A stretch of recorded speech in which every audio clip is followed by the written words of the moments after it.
Hi, நான் தான் தனசேகர் பேசுகிறேன். இன்றைக்கி என்ன பார்க்க போகிறேன்னா, வால்வோ ஹெவி ட்ரக் 440 மாடல். இது ஸ்டேரிங் பாக்ஸ் ஆயில் லீக் ஆகுது. அதுக்கு ஆயில் சீல் சேஞ்ச் பண்ணலான்ட்டு இருக்கோம். அதனுடைய வீடியோ தான் இது. இன்றைக்கி எப்படி சீல் சேஞ்ச் பண்ணுறது, எப்படி கழுறது, ஸ்டேரிங் பாக்ஸ் எப்படி கழுறது அப்படின்ற ஃபுல் வீடியோ எல்லாம் பாருங்கள். மற்ற இந்த வீடியோ பிடிச்சிருந்தேன்னா சப்ஸ்கிரைப் பண்ணுங்கள், பெல் ஐக்கான் ப்ரெஸ் பண்ணி கண்டினியூவாக வீடியோவை பார்த்துக்கிட்டே வாங்க. மெக்கானிக்கல் பற்றி ஒவ்வொரு ஃபால்ட்டும் அப்லோட் பண்ணிக்கிட்டே இருக்கேன் நான். ஓகே வாங்க வீடியோ பார்க்கலாம். ஃபஸ்ட்டு கேபினை சாய்ச்சிட்டு செக் பண்ணுவோம். அதை பாருங்கள், லீக் ஆகுது. எப்படி லீக் ஆகுது, சீலை சேஞ்ச் பண்ணுவோம். இப்போது கழட்டிட்டு ஓஸு, டயரா 2 எல்லாத்தையும் ஃபஸ்ட்டு கழட்டிடுவோம். நெக்ஸ்ட்டு உள்ளே ஒரு பிளேட் வருது, இந்த பிளேட்டை கழட்டணும். இதுக்குள்ளே 2 ஓஸு ஒன்று வரும். அந்த 2 ஓஸை கழட்டி விட்டு இந்த பிளேட்டை கழட்டினா தான் ஸ்டேரிங் பாக்ஸை வெளியில் எடுக்க முடியும். இப்போது அந்த பிளேட்டை கழட்டியாச்சுங்களா. இப்போ இதுக்கு நட்டு பாருங்கள், அதுக்குள்ளே இருக்குது பாருங்கள்.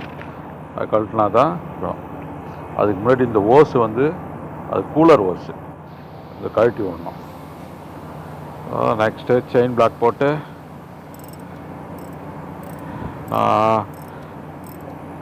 கழட்டி எடுப்போம். போல்டெல்லாம் செயின் பிளாக் போட்டு அப்படியே லூஸ் பண்ணி மெதுவாக கீழே செயின் பிளாக்கில் இறக்கி வெளில எடுக்க வேண்டியதான்.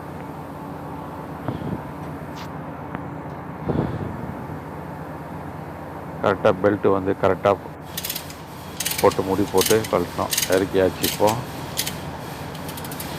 எடுத்துகிட்டு போயிட்டு கழட்டுவோம். ஃபஸ்ட்டு அந்த பெட்டை கழட்டணும். இந்த பெட்டை கழட்டினா தான் கழட்ட முடியும்.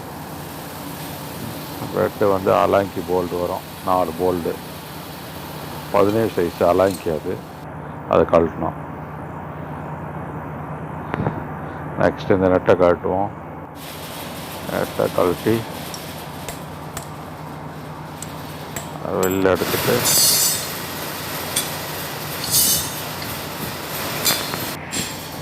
நெக்ஸ்ட்டு பாக்ஸை கழட்டுவோம். இது பிளாஸ்டிக் தான், குட்டர் போட்டு வெளியே எடுத்தால் வெளியே வந்துடும். இதுக்குள்ளே சர்க்ளிப் இருக்கும். சர்க்ளிப் இன்னர் போட்டு கழட்ட வேண்டியதான். சர்க்ளிப்பை பாக்ஸில் வச்சு பாருங்கள். இந்த கப்பு இது மிஷின் ஷாப்பில் நான் ஸ்பெஷலாக புல்லர் செய்வேன். அந்த புல்லர் வச்சு கரெக்டாக ஃபிட் பண்ணி டைட் பண்ணால் வெளியில் அந்த கப்பு வெளியே எடுக்கிறது தான் கொஞ்சம் கஷ்டம். அதுதான் புல்லர் ரெடி பண்ணி கழட்டிக்கிட்டு இருக்கேன். பாருங்கள் எப்படி இருக்கு பாருங்கள். இந்த கப்பு தனியாக வரும். இந்த கப்பில் பேரிங் இருக்குது. 2 கப்பு வரும், உள்ளே ஒன்று வெளியில் ஒன்று.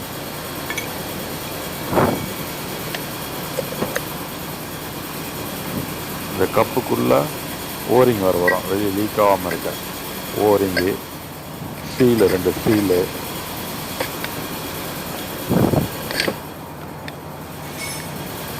ஒரு டைட் பண்ணால் கரெக்டாக வரும், வெளியில் வந்துடும். அந்த கப்பு மட்டும் கப்பு கட்டால் தான் காட்ட முடியும். பாருங்கள், எடுத்தாச்சு பாருங்கள். கப்பை இல்லை பால்லாம் கொட்டி இருக்குது, எடுத்துருவோம். அது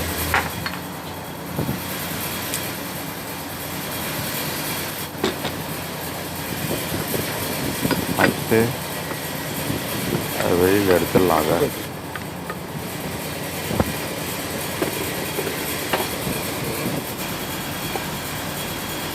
நெக்ஸ்ட்டு பேக் சைடில் போல்டு காட்டினா அது வந்துடும். அது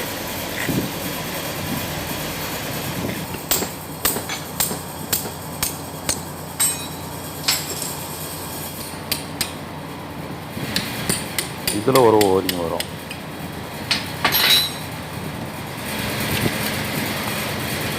அதில் ஒரு பேரிங் ஒன்று உள்ளே வரும், கீழே ஒரு பேரிங் வரும், மேலே ஒரு பேரிங் வரும்.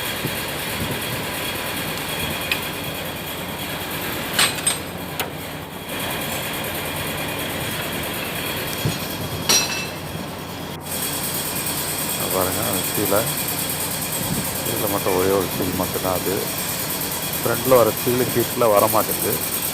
அந்த பெரிய சீல் மட்டும்தான் வந்து உள்ள ஒரு ஓரிங், அதுக்கப்புறம் சீலு. இது உள்ள மேலே இருக்கிற பேரிங். இது ஒரு பேரிங், ஒரு வாஷர் ஒன்று வரும். இது சைடில் வர ஓரிங்கு, அது மாத்திரம். அது சீல் லீக் ஆகுதுன்னா இது மெயினாக இதுவும் அந்த கப்பில் வர சீலும் மாற்றணும். 2 பக்கம் 2 ஓரிங் வரும்.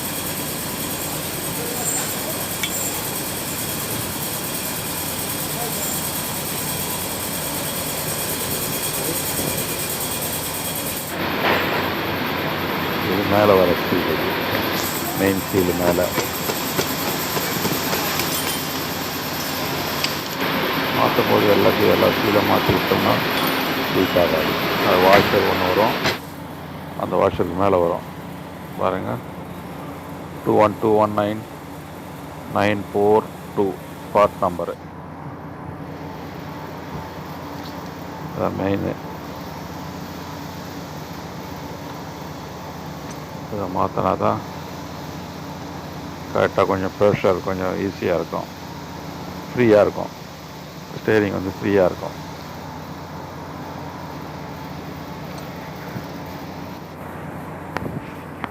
இதுக்குள்ளே புதிய ஓரிங் போட்டு மேலே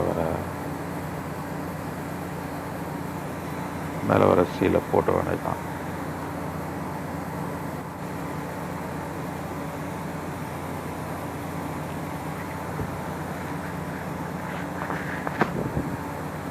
இதை மேக்ஸிமம் கம்பெனி இது மாற்றினா தான் கரெக்டாக லீக் இல்லாமல் நிற்கும். இது கம்பெனி கிட்டு, இது ஸ்டேரிங் பாக்ஸ் கிட்டு. கம்பெனி தான் வந்து வாங்கி மாற்றணும். லோக்கல்லாம் வந்து கிடைக்காது, கிடைச்சாலும் மாற்றக்கூடாது லோக்கல்லாம். இது சீலு வந்து அடிக்கிறதுக்குன்னு ஒரு மிஷின் ஷாப்பில் செய்து வச்சுருக்கோம். அப்படியே வச்சு சீல் அடித்தோன்னு வச்சுங்களேன், கரெக்டாக உள்ள சீட்டிங் ஆகி உட்காந்துரும். பாருங்கள், அப்படியே உள்ளே வச்சு இது மேலே ஒரு பைப் ஒன்று அடித்தோன்னு வச்சுங்க, கரெக்டாக உட்காந்துரும். சீல் வந்து டேமேஜ் ஆகாது. அதுக்கு தான் அந்த இது செய்யுது. உள்ளே வந்து ஒரு வாஷரு, ஒரு பேரிங் வைக்கணும் அந்த சீலுக்கு மேலே.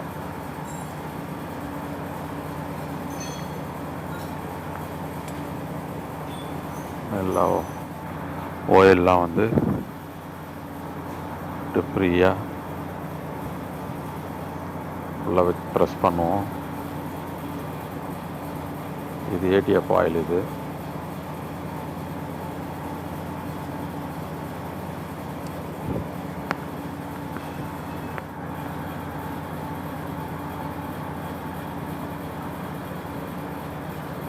கரெக்டாக நேராக வச்சு ப்ரெஸ் பண்ணால் தான் போகும்.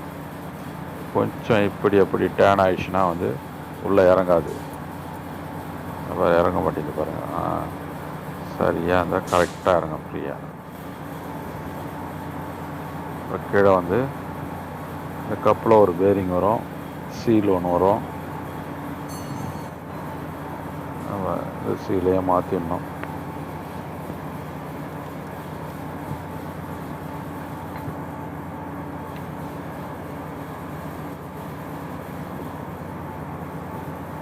ஓரிங்கு, இது ஓரிங். இது நல்ல பேரிங்கு கிரீஸ் வச்சு போட்டு மாட்டுவோம்.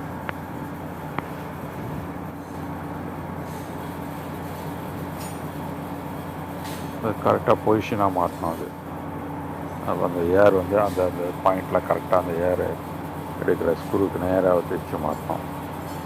அது ஏர் ஸ்க்ரூ. அது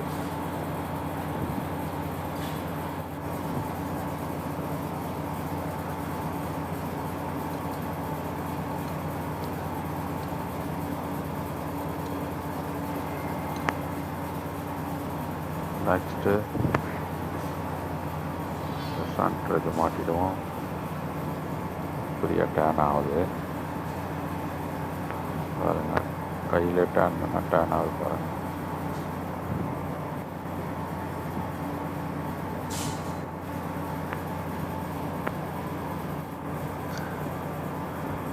ரெண்டு பக்கம் 2 ஓரிங் வரும். அந்த ஓரிங் போட்டு அதுக்கப்புறம் கப்பு மாட்டணும். 2 சைடில் வந்து 2 பிளாஸ்டிக் வரும். அந்த கப்புக்கு முன்னாடி வந்து 2 பிளாஸ்டிக் வரும். அந்த 2 ஓரிங் வந்து அந்த கப்பில் வரும், பேரிங்குள்ளே வரும். மெயினாக தான் இது வந்து மாற்றணும். இது அடிக்கடி லீக் ஆகும். அதனால் இது மாற்றிடுறது நல்லது. ஏதாவது ஒன்று லீக் ஆச்சுன்னா கூட ஒன்றே மாற்றலாம். இல்லை எல்லாத்தையும் மாற்றினா எல்லாத்தையும் மாற்றிடலாம். இதுக்குள்ளே அந்த கப்புக்குள்ளே ஒரு பிளாஸ்டிக் வரும், பைப்பர் உள்ளது. அதை பாருங்கள், அதை உள்ளே வச்சுட்டு தான் அந்த கப்பு மாட்டணும். பாருங்கள், உள்ளே வச்சாச்சு பிளாஸ்டிக்கு.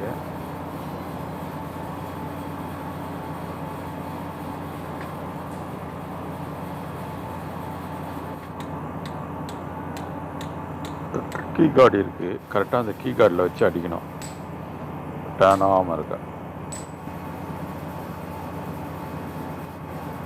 அதுக்கப்புறம் சர்க்கிளிப் போட்டு மேலே வந்து ஒரு பிளாஸ்டிக் கவர் வரும். இந்த பக்கமும் மாட்டிடுவோம். இந்த பக்கமும் ஒருங்கி இந்த கப்பில் பேரிங் எல்லாம் போட்டு பிளாஸ்டிக் அந்த பேரிங் பக்கத்தில் வந்து பாருங்கள், அதோட சேர்த்து வரும். பேரிங் வெளியே வராமல் இருக்கா அதுக்குள்ளே வச்சு கரெக்டாக அந்த கீ காடி ஒன்று இருக்குது, அந்த காடியில் வச்சு அடிக்கணும்.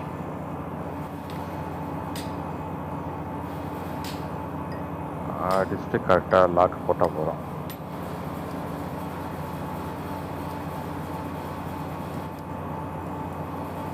இதுக்கப்புறம் வந்து ஒரு டஸ்ட்டு சீலும் பிளாஸ்டிக்கும் வரும். அந்த சீலுக்குள்ள பிளாஸ்டிக் 2 பக்கமும் வரும்.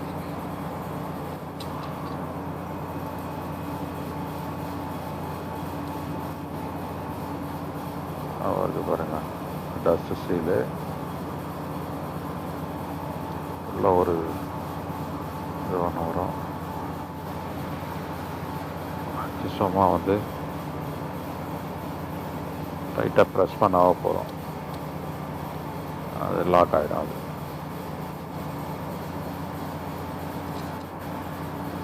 இந்த பக்கமும் டஸ்ட் இல்லது வச்சு ப்ரெஸ் பண்ணால் உள்ளே எதுவும் போகாது, டஸ்ட் எதுவும் உள்ளே போகாது.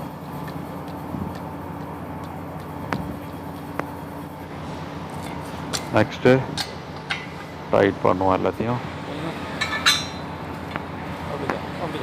டைட் பண்ணி மாட்டுவோம்.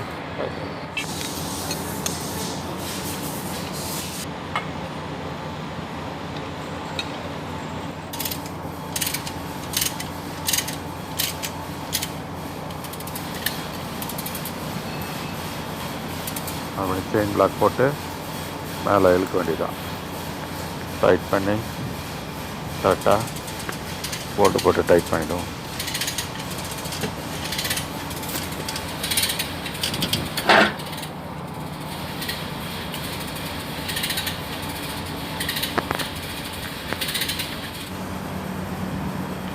அவ்வளோதான். போல்ட்டு போட்டு லைட்டாக போல்ட்டை போட்டோம்னு வச்சுக்கோங்க, 2 போல்ட்டு பெல்ட் எடுத்துடலாம். பாருங்கள், அந்த பிளேட்டை போட்டு டைட் பண்ணியாச்சு. இதுக்கு மேலே வந்து அது ஹோல் இருக்குது, அதில் வந்து 2 ஓஸ் வரும், அது கூலிங் இருக்குது. அவ்வளோதான், டைட் பண்ணியாச்சு. எதுவும் இல்லை, ஆன்லே கொடுத்துடலாம். ஆகலை.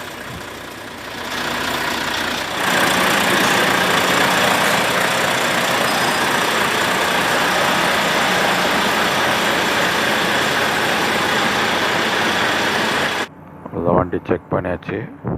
இனி டிரான்ஸ்போர்ட்டில் வண்டியை கொடுத்துட வேண்டியதான்.